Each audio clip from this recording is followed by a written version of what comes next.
नमस्कार, मैं हूं आशीष चित्रांशी और आप देख रहे हैं द न्यूज लॉन्चर। भारत से जुड़ी खबरें हमें विदेशी मीडिया से अगर मिले, हमारे देश की मीडिया उन खबरों को दबा दे, ढक दे या उनको घुमा दे, तो ये दुर्भाग्य हमारे देश के लिए है, हमारे देश की पत्रकारिता के लिए। अब विदेशी मीडिया में एक बार फिर ऐसी खबर छपी है कि मोदी और नायडू दोनों की एक साथ पोल खुल गई है। देश में सरकार क्यों होती है, अलग अलग मंत्रालय क्यों होते हैं, क्यों सड़क एवं परिवहन मंत्रालय है, क्यों नागरिक उड्डयन मंत्रालय है, क्यों मानव संसाधन विकास मंत्रालय है, क्यों गृह मंत्रालय है, क्यों रक्षा मंत्रालय और विदेश मंत्रालय है। हर मंत्रालय की कुछ जिम्मेदारियां होती हैं, उन मंत्रालयों के अधीन कुछ नोडल एजेंसियां होती हैं, उनकी अपनी जिम्मेदारियां होती हैं। और अगर मामला ऐसा हो जहां पर सैकड़ों लोगों की जान जोखिम में डाली जाए और उस पर खबर वक्त गुजर जाने के बाद सामने आए, लंबा अरसा गुजर जाने के बाद सामने आए, लेकिन इस देश की सरकार ने ऐसा माहौल बना दिया है कि ऐसे विषयों पर चर्चा करने को कोई तैयार नहीं है, खबर भी दिखाने को लोग तैयार नहीं है, खबर भी नहीं लेकर के। तो हम बस खबर लेकर के आए हैं। ये बड़ा खुलासा नहीं है, ये बहुत बड़ा खुलासा है। हमारी भी निगाह हो सकता है थोड़ी देर से गई हो, लेकिन जब नजर गई तो हम इसको लेकर के आए हैं। पहले आप हेमंत जी को लाइए, गंभीर खबर है। स्वागत है हेमंत भाई। आपको मैं खबर दिखाता हूं, अंग्रेजी में जो छपी हुई खबर है। ये खबर इकोनॉमिक टाइम्स में छपी है, लेकिन राइटर्स के हवाले से छपी है। राइटर्स दुनिया की बड़ी न्यूज एजेंसियों में से है, बड़ा मीडिया हाउस है। राइटर्स में खबर छपी और उसके हवाले से भारत में इकोनॉमिक टाइम्स में खबर मिली है, जहां पर पूरा ब्यौरा है इसका। आप लाइए भैया खबर, पहले लाइए, दिखाइए। देखिए, systemic issue behind air India flights without permit. सड़क पर जब डग्गा मार बसें दौड़ती हैं, हादसे होते हैं, तो एक सवाल बार बार आता है, डग्गा मार बसें चल कैसे रही हैं? डग्गा मार बस क्या होती है? जिनका भी परमिट नहीं होता है वो सब डग्गा मार में आते हैं। अब सड़क पर बस बिना परमिट के चले तो एक बात समझ में आ सकता है, हजारों बसें चल रही हैं। हवाई जहाज अगर बगैर परमिट के चले, बगैर सर्टिफिकेट के, उसके फिटनेस सर्टिफिकेट के चले, तो आप सोचिए कितना गंभीर मामला है। इंडिगो का अभी जो आपदा इंडिगो ने देश में पैदा की या पैदा हुई इंडिगो की वजह से, उसको पूरे देश ने देखा है। हजारों की संख्या में यात्री उसके शिकार हुए हैं। अभी भी एविएशन मिनिस्ट्री, डीजीसीए, सरकार, पीएमओ, खबरें तो यही छप रही है ना कि पीएमओ अब एक्टिव है, अब मोदी जी एक्टिव हैं, पीएमओ उसमें इंटरवीन कर रहा है, पीएमओ निगरानी कर रहा है एक्शन की। तो आज फिर जो खुलासा है, इंडिगो का नहीं है, एयर इंडिया, इंडिगो से बहुत बड़ा कांड एयर इंडिया ने किया है। उसकी तो उड़ानें जो है रद्द हो रही थी, इनकी उड़ानें बगैर परमिट के हो रही थी। सोचिए, जो यात्री एयर इंडिया के उन विमानों में सवार रहे होंगे, उनकी जान के साथ कितना बड़ा खिलवाड़ किया गया। हिंदी में हेडलाइन दिखा दूं बस, और दो आपको भीतर खबर पढ़वा दूंगा, फिर हेमंत जी के पास चलेंगे और थोड़ा डिटेल में जाएंगे इसके तह में। देखिए, हिंदी में ही द इकोनॉमिक टाइम्स ने लिखा है, चौंकाने वाला खुलासा, बिना एयर वर्दीनेस सर्टिफिकेट के 8 बार उड़ा एयर इंडिया का विमान, जोखिम में यात्रियों की जान। ये एयर वर्दीनेस सर्टिफिकेट जो होता है, ये ऐसा नहीं है कि एयर इंडिया के मालिक देंगे, ये डीजीसीए ही जारी करता है एयर वर्दीनेस सर्टिफिकेट। जरा खबर के भीतर चलिए भैया, लाइए तो फटाफट। ये देखिए आप, एयर इंडिया की एक आंतरिक जांच में हैरान करने वाला मामला सामने आया है। एयर इंडिया का एक एयरबस A320 विमान बिना एयरवर्दिनेस सर्टिफिकेट के ही 8 बार उड़ान भरा। 24 और 25 नवंबर को यह विमान दिल्ली, बेंगलुरु, मुंबई और हैदराबाद के बीच यात्रियों को लेकर उड़ता रहा, जबकि इसके पास वह अनिवार्य परमिट ही नहीं था जो हर साल सुरक्षा जांच पास करने के बाद मिलता है।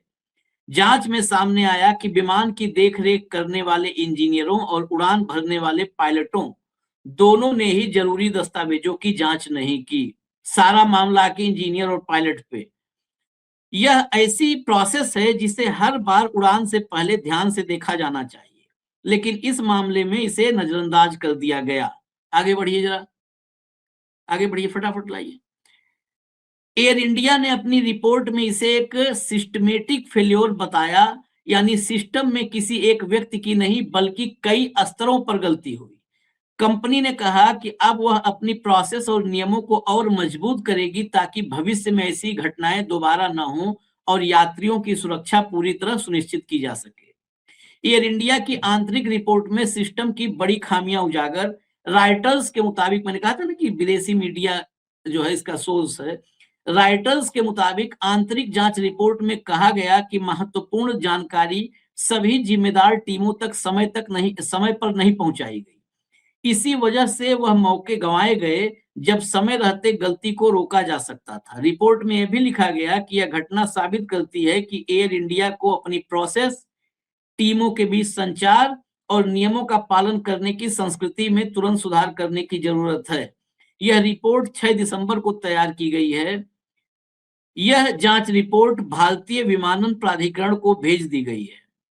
इसके साथ एक कवर लेटर भी था जिस पर एयर इंडिया के chief operations officer captain BECIL quack के साइन हैं। हालांकि ये रिपोर्ट सार्वजनिक नहीं की गई है। 6 दिसंबर की ये रिपोर्ट है। हेमंत भाई, रिपोर्ट जो खबर हमने देखी कि सारी जिम्मेदारी एयर इंडिया के इंजीनियर और पायलट की है। मैं सीधा पहले जानना चाहता हूं, मैं अगर गलत हूं तो उसमें सुधार करेंगे।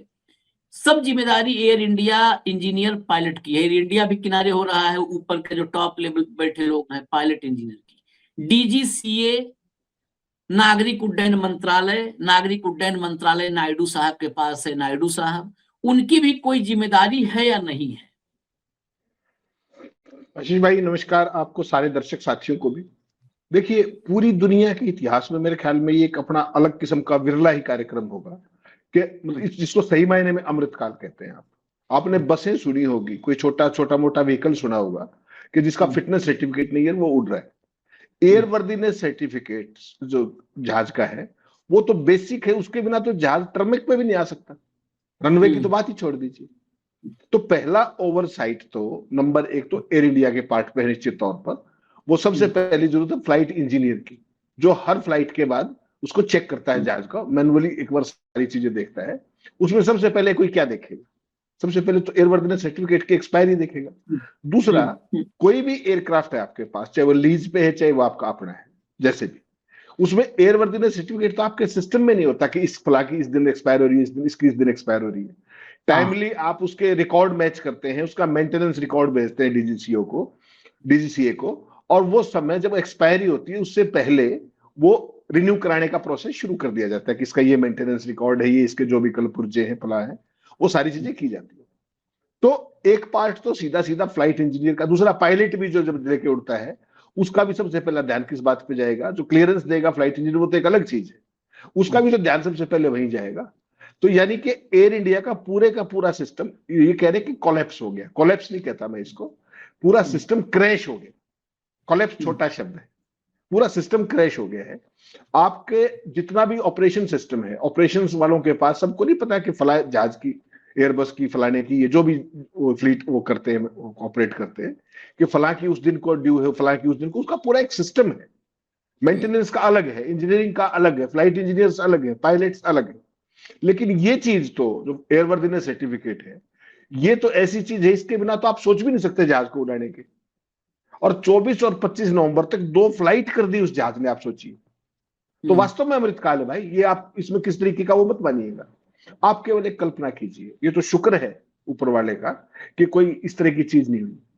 आपको पता है अगर एक 164 की कैपेसिटी, इसकी 164 पैसेंजर है इसमें एयरबस A320 में, ठीक, अगर मान लो खुदा ना खास्ता इसमें कोई बात हो जाए, क्या बनेगा एयर इंडिया का पता है आपको?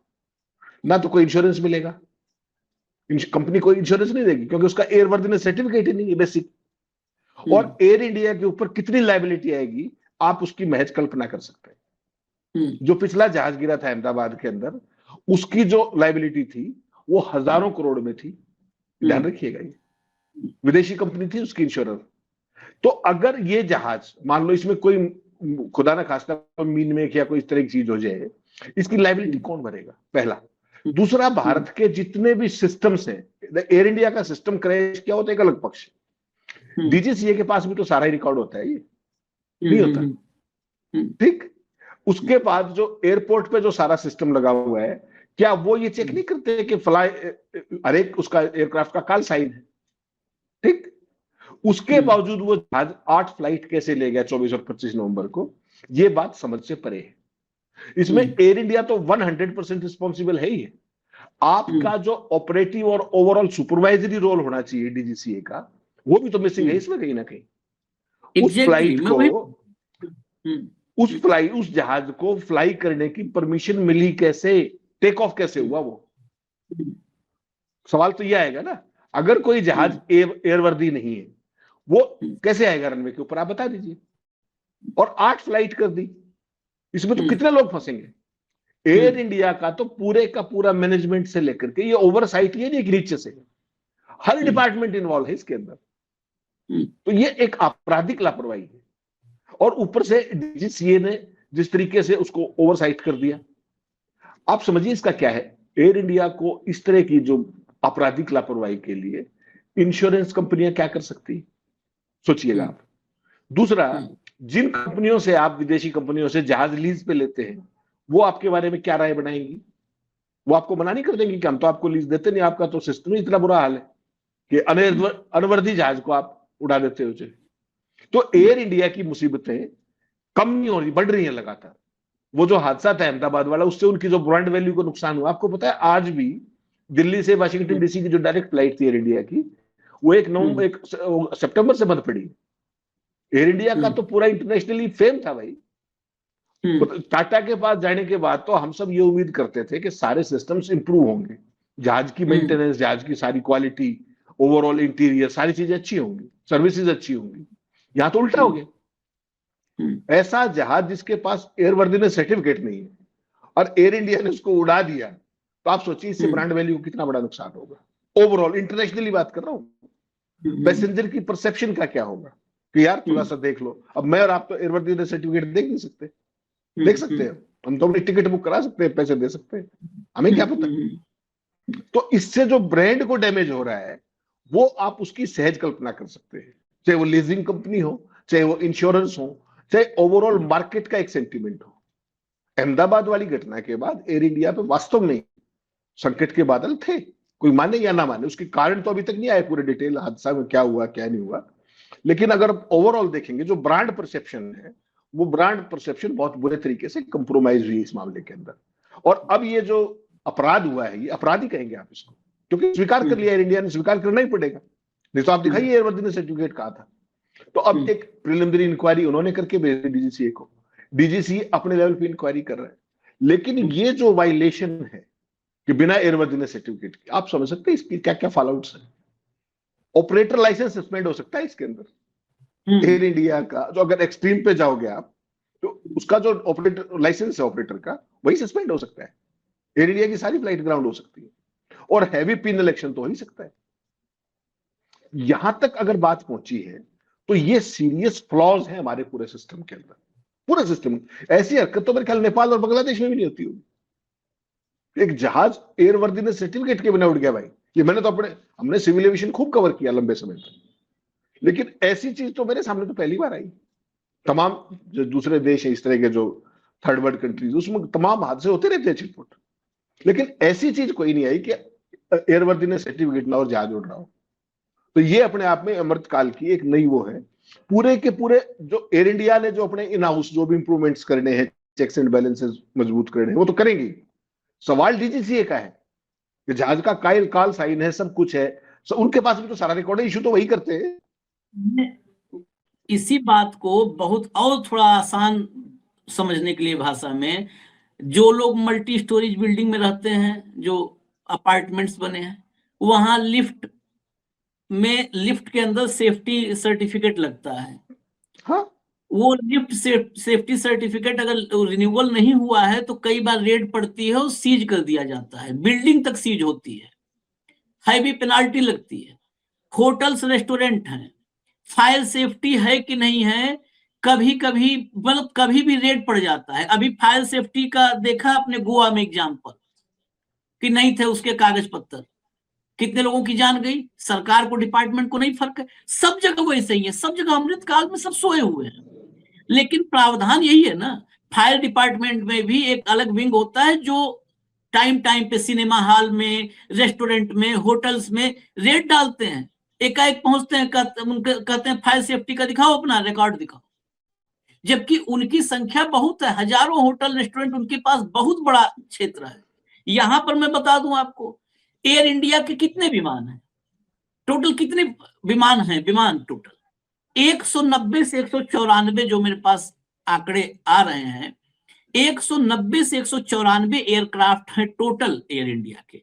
190 से 194 तो डिजिटल इंडिया है, यहां पर तो खट से सामने आ जाएगा कि आज इसकी एक्सपायरी डेट है, वो तुरंत जो है पॉपअप में आ जाएगा कि आज इसकी एक्सपायरी हो गई एक विमान की। सीधा अगर मैकेनिज्म दुरुस्त है आपका, तो एयर इंडिया हो या डीजीसीए हो, दोनों के पास जिस दिन विमान की एक्सपायरी हुई तुरंत पॉपअप हो गया कि एक एक्सपायरी हो गई आज इसकी। उससे पहले आ जाएगा वार्निंग, उससे पहले आ जाएगा, उससे हमारे पास ये ड्यू है। हम लोग का कुछ एक्सपायर होने वाला है, मोबाइल आउटगोइंग बंद होने वाली है, तो 7 दिन पहले से आता है ना। वो क्या उतना सिस्टम नहीं डेवलप किया, सवाल यहां से समझना होगा, क्या इतना भी सिस्टम नहीं डेवलप किया है? उसके बाद इसमें आप समझिए कि कहां कहां झोल है। मैं आपको झोल का कुछ और थोड़ा डिटेल बता दूं। एयर वर्दिनेस सर्टिफिकेट डीजीसीए जारी करता है, हर साल रिन्यू होता है। यह सुनिश्चित करता है कि विमान का नियमित रखरखाव हुआ है और उड़ान भरने के लिए वो सुरक्षित है। मतलब उड़ान भरने के लिए सुरक्षित है, उसी सर्टिफिकेट से पता चलेगा, बिना उसके उड़ गए। बिना वैध लाइसेंस और सर्टिफिकेट के विमान उड़ाना गंभीर अपराध माना जाता है, गंभीर अपराध। एयर इंडिया पर भारी जुर्माना इसमें लग सकता है, जो अभी आपने कहा। सेल्स अधिकारियों का निलंबन इससे में शामिल है कि निलंबन हो सकता है। इसके अलावा जो है बीमा संबंधी समस्या, जो हेमंत जी ने कहा, बीमा संबंधी समस्या इससे खड़ी हो सकती है। एक्सपायर लाइसेंस के साथ विमान उड़ने पर बीमा कवरेज अमान्य हो जाएगा। उसमें जो आप बताइए, हजारों करोड़ का एग्जांपल अहमदाबाद वाला प्लेन क्रैश का दिया आपने ना, इन विमानों में अगर कुछ हो जाता, नहीं हुआ, चलिए ऊपर वाले की कृपा है, हो जाता, कौन जिम्मेदार होता? कोई उस पर कवरेज नहीं होगी, अमान्य है। यह सुनिश्चित किए बिना कि विमान हवा में उड़ने से के लिए प्रमाणित है, विमान का संचालन करके एयरलाइन ने उड़ान सुरक्षा और सभी यात्रियों की सुरक्षा को खतरे में डाला है, यह गंभीर उल्लंघन है। और एयर इंडिया जैसी मुख्य धारा की एयरलाइंस अगर ऐसा करती है तो यह अपराध और गंभीर माना जाएगा। डीजीसीए समय समय पर निरीक्षण करता है, ये मैं वो बताता हूं, समय समय पर, लेकिन विमान के एयरवर्दी स्थिति को बनाए रखने की जिम्मेदारी ऑपरेटर की होती है। ऑपरेटर की तो ऑब्वियस, लेकिन समय समय पर निरीक्षण क्या करता है? अगर डीजीसीए की जांच में खुल के यही खुलासा हुआ होता तो फिर भी हमें तसल्ली होती कि चलो एयर डीजीसीए ने पकड़ लिया खामी और मुर्गा बनाया, क्लास लगाई ना, डीजीसीए। हाँ आशीष भाई, इसमें तो और इंटरेस्टिंग चीज है। हाँ। जिस वो सारे सिस्टम्स फेल होने के बाद इस प्रॉब्लम को पकड़ा भी किसने? एयरवर्दीनेस सर्टिफिकेट नहीं है, एक फ्लाइट सेफ्टी इंजीनियर ने पकड़ा ग्राउंड पे। हाँ, हाँ, हाँ। उसने रिपोर्ट किया कि ये आपका मैनुअल चेक कर रहा था वो। उसके बाद एयरक्राफ्ट ग्राउंड हुआ, जो भी लोग जिन्होंने ओवरसाइट किया था ये, वो सारे के सारे जो है वो सस्पेंड हुए और फिर जांच शुरू हुई, जहाज को तुरंत ग्राउंड कर दिया गया। सवाल तो ये है कि आपके very basic airworthiness certificate is the basic bare minimum necessity. उसके बिना तो जहाज उड़ाने की सोच भी नहीं सकते ना आप। तो इसका मतलब आपका हर सिस्टम कॉम्प्रोमाइज है। ये बात तो माननी पड़ेगी ना, जो एयर इंडिया की जो बात है। तो इस सारे मामले में अपने आप में ये एक अलग तरह का उदाहरण है, और इसमें एक आदमी जिम्मेदार नहीं हो सकता, पूरी चेन ऑफ कमांड जिम्मेदार है कहीं ना कहीं, हर सिस्टम, फ्लाइट पायलट से लेकर के जो। हाँ, नहीं, मैं तो कहता हूँ एयरलाइन से लेकर डीजीसी और डीजीसीए से लेकर नागरिक उड्डयन मंत्रालय, सब इसमें मुझे लगता है सब पर सवाल खड़ा होता है। एक इंटरनल, मतलब इसी से जुड़े हुए अफसर ने जो बताया, एक रिपोर्ट मेरे पास आई, आमतौर पर एक एयरलाइन अपने सर्टिफिकेट के नवीनीकरण का काम नियत तारीख से कम 3 महीने पहले शुरू कर देती है। 3 महीने पहले। ये अभी शुरुआत में लगा होगा कि अरे यार एक दिन मिस हो गया बेचारे से, 3 महीने पहले शुरू कर देती है ताकि वह समय से पहले रिन्यू हो जाए। दैनिक संचालन के अंत में जब विमान रात भर के लिए पार्क किया जाता है तो एक इंजीनियर जांच करता है कि सभी दस्तावेज और अनुमोदन सही हैं या नहीं। डेली जांच होती है, डेली। हर फ्लाइट के बाद होती है आशीष भाई। हाँ, हर फ्लाइट के बाद जांच होती है, हर फ्लाइट के बाद। और मतलब नहीं, डेली भी की एक्सपायरी का की डेट वाइज एक्सपायरी होगी, तो डेली जब पार्क होता है तो डेट की आज क्या है फिटनेस और हर सर्टिफिकेट देखा जाए। विमान एक्सपायर लाइसेंस के साथ 8 बार उड़ा। ये मैं अफसर की बात कर रहा हूं, उसका नाम नहीं, लेकिन जो रिपोर्ट है, 8 बार जो है बिना विमान एक्सपायर लाइसेंस के साथ उड़ा। एयर इंडिया की सुरक्षा संस्कृति के बारे में ये बहुत बड़े सवाल खड़े करता है। ये डीजीसीए के ही एक अफसर के हवाले से छपी हुई रिपोर्ट है कि एयर इंडिया की सुरक्षा संस्कृति के बारे में ये बहुत सारे सवाल खड़े करता है। ये लेवल 1 का उल्लंघन माना जाता है। डीजीसीए में जो है लेवल, उसमें लेवल 1 का उल्लंघन है, और उड़ान के लिए, उड़ान की सुरक्षा के लिए ये सबसे महत्वपूर्ण हिस्सा है। सबसे महत्वपूर्ण हिस्सा है, लेकिन सन्नाटा है। बताइए अब इससे ज्यादा और क्या बताया जाए। एयर इंडिया ने अभी कितना पैसा दिया था? टाटा ने कितना दिया? टाटा ने अभी दिया है ना? नहीं, अभी भाजपा को कितना दिया? भाजपा वाले के, वो भाजपा वाला चूंकि इंडिगो खबरों में थी तो उसमें वो आया था कि उन्होंने 36 करोड़ दिया है। भाजपा ने कितना दिया उसमें मैंने वर्कआउट नहीं किया। वो तो स्वाभाविक है, वो तो भाजपा में एयर इंडिया ने एयर इंडिया ने नहीं, टाटा ने दिया था। टाटा ने करीब 750 करोड़ रुपए दिया है। क्या ये मतलब, मेरा इसलिए उस बात को मैं इसलिए ला रहा हूं, टाटा, अंबानी, अडानी ये एक मोटा अमाउंट दे दें और उसके बाद अपना जैसे मन करे चलाएं। क्या यही अब है? कोई सुरक्षा स्टैंडर्ड नहीं है? हो जाए उसके बाद आप बयान। ये आशीष भाई, ये बहुत ही खतरनाक चीज है ये सामान्य पैसेंजर्स के लिए, और पूरे के पूरे डीजीसीए की वर्किंग को, पूरी मिनिस्ट्री ऑफ सिविल एविएशन की वर्किंग को नए सिरे से एनालाइज करके और सारे चेक्स एंड बैलेंसेस तत्काल रखे जाने की जरूरत है। और इसमें सबसे जरूरी बात यह है कि जो मंत्री हो, जो भी, he should be such a professional जिसको चीजों की बेर मिनिमम समझ हो। जो इंडिगो का फिएस्को हुआ, वो डेडलाइन कब से बनी हुई थी? पिछले साल जनवरी 24 से बनी हुई थी, आज दिसंबर 25 है। तो क्या फॉलोअप किया आपने? क्या सुपरवाइजरी रोल रहा आपका? डीजीसीए की क्या भूमिका थी? ये सारे सवाल देखिए। एयरलाइंस इंडस्ट्री के मामले में हमारा ट्रैक रिकॉर्ड कभी से ठीक ठाक सा रहा है और देशों की तुलना में काफी ठीक रहा है। लेकिन ये जो घटनाएं हो रही हैं, चाहे वो इंडिगो ने जो फिएस्को किया, जो ये टाटा वाली जो हरकत हुई है, इससे ओवरऑल जो इंटरनेशनल उसमें सिनेरियो के अंदर हमारी जो एयरलाइंस इंडस्ट्री है, उसका जो बहुत मेहनत से कमाया हुआ नाम था, उस पर दाग लग रहा है। और सरकार को बहुत गंभीरता से सोचना चाहिए पैसेंजर सेफ्टी को लेकर के। हम तो इतना ही कह सकते हैं आज की तारीख। नहीं, आप इतना ही कहेंगे, मैं आपसे और कुछ कहवाऊंगा। आप बताइए, ध्यान देना चाहिए। सब तो हो गया कि विश्व में सद्भाव हो टाइप का नारा जो लगता है आखिर में, उस टाइप के, कि कथा पूरी होने के बाद विश्व का कल्याण हो, शांति हो। अहमदाबाद प्लेन क्रैश की रिपोर्ट कितने दिन में आनी थी? इसलिए मैं कह रहा हूं, क्यों मैंने मोदी और नायडू पर सवाल क्यों पूछा है, ये इसलिए पूछा अहमदाबाद प्लेन क्रैश, इतने लोगों की जान गई, रिपोर्ट आ गई क्या फाइनल? कितने दिन में कितने दिन में आनी थी? उसमें दो चीजें होती है आशीष जी। एक प्रिलिमिनरी रिपोर्ट होती है जो पहले महीने के अंदर ही आ जाती है। उसके बाद जब पहले तो ये था कि यूएस जाएगा, दूसरे देश में जाएगा, उसका सिस्टम जो है जांच के लिए, ब्लैक बॉक्स और ये सारा, फिर बाद में हुआ कि हमारे यहाँ ही चेक होगा। बीच में कई तरह के कंफ्यूजन, सारी चीजें हुई, लेकिन साल भर के अंदर फाइनल चीजें जो है ना बिल्कुल neat and clean, black and white में, उसकी उम्मीद की जाती है। प्रिलिमिनरी रिपोर्ट पहले एक महीने के अंदर आना कंपल्सरी है, मैंडेटरी। कितना दिन कहा था सरकार ने? नहीं, सरकार तो दावे करती है, सरकार के दावों से कुछ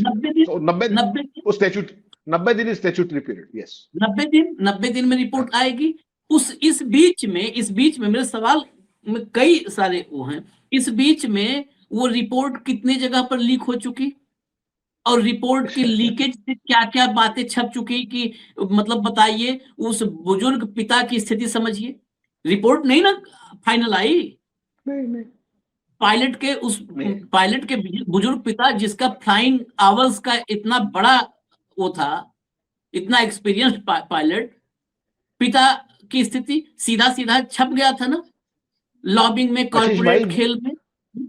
आशीष भाई, जिस दिन ये क्रैश हुआ था, अगर आपको याद हो, उसके 3 घंटे के बाद हमने एक शो किया था, मैंने रात नहीं किया था, और उसमें हमने कहा था कि ऐसे फैटल एक्सीडेंट एयरक्राफ्ट के जिसके अंदर दुर्भाग्य से पायलट नहीं रहते, उसमें जो कंपनी है मैन्युफैक्चरर्स, एयरक्राफ्ट मैन्युफैक्चरर्स, उनकी पहली कोशिश क्या होती है कि पायलट बेचारा है नहीं अपने आप को डिफेंड करने के लिए, उसके ऊपर थोप दो। ठीक, उससे बेहतरीन के पास कोई विकल्प नहीं होता। और इसमें चूंकि अरबों खरबों रुपए का खेल है, एयरलाइन सेफ्टी जो है, पैसेंजर सेफ्टी बहुत ही बड़ी चीज, उसके बिना तो है ही कुछ नहीं ना। बोइंग और एयरबस के बीच में जो कंपटीशन चलता है, cut throat competition internationally, world over, तो उस दिन मैंने ये बात कही थी कि उस दिन से डरिएगा जिस दिन इस सारे का खामियाजा किसी पायलट पे ना फोड़ दिया जाए, क्योंकि they are not there to defend themselves. ये इंडिया के अंदर नहीं है, ये पूरी दुनिया में ये लोग कोशिश करते हैं, और इसके लिए कितनी लॉबिंग करते हैं, कितना पैसा देते हैं, उसकी आप कल्पना कर सकते हैं। ये बेसिकली चीज जो है ना कि इसका टाइमली इसकी रिपोर्ट आती है, उसके लिए जो भी करेक्टिव मेजर्स है। अब जो मैंने बताया आपको, वाशिंगटन डीसी की फ्लाइट रद्द पड़ी है, वो क्यों पड़ी है 1 सितंबर से? वो इसीलिए पड़ी है कि जहाजों के मेंटेनेंस का इशू है, ये है, वो है, उन सबको एक बार सेटल कर ले। तो कितना समय लगेगा, सवाल ये है। और ये वही जहाज है, अगर आपको ध्यान हो, जब वो अमेरिकन जो उसके मैन्युफैक्चरर्स के वहां से आया था, बोइंग के वहां के जो इंजीनियर थे, उन्होंने टोका था जाकर के अपने सीईओ को, तो उसने कहा था कि चिंता मत करो, तुम इन जहाजों में कभी नहीं बैठोगे, ये अमेरिका से बाहर सप्लाई किए जा रहे, भारत में खपा तो वो जी, वो खप गए थे। और वो किन हालात में खपे थे, कौन मंत्री था, क्या था, उसमें लंबी डिबेट हो जाएगी। लेकिन ओवरऑल अब तो प्राइवेट सेक्टर के हाथ में है, तो अब तो ये उम्मीद कर सकते हो कि कम से कम इस तरह की चीज कि एयरवर्दीनेस सर्टिफिकेट के बिना जहाज उड़ जाए, ये कम से कम मैंने नहीं सुना इंडियन एविएशन की हिस्ट्री के। मुझे लगता है कि इस पर लगता है, तो जो लगता है उम्मीद जो है हमें, वो हम जरूर कहेंगे कि प्रधानमंत्री को ऐसे मामलों पर, ये गंभीर मामले ही प्रधानमंत्री के लिए होते हैं, इस सरकारों के लिए होते हैं। वो दिन भर छीटा कसी करना, राहुल गांधी, पप्पू है, और इस सब के लिए थोड़ा प्रधानमंत्री चुना जाता है। इस पर प्रधानमंत्री को, अगर सिविल एविएशन नहीं संभल रहा है नायडू से, तो इस पर प्रधानमंत्री को दखल देना चाहिए। और इसी उम्मीद के साथ ही चर्चा खत्म करेंगे हम। धन्यवाद हेमंत भाई, बहुत बहुत धन्यवाद, नमस्कार।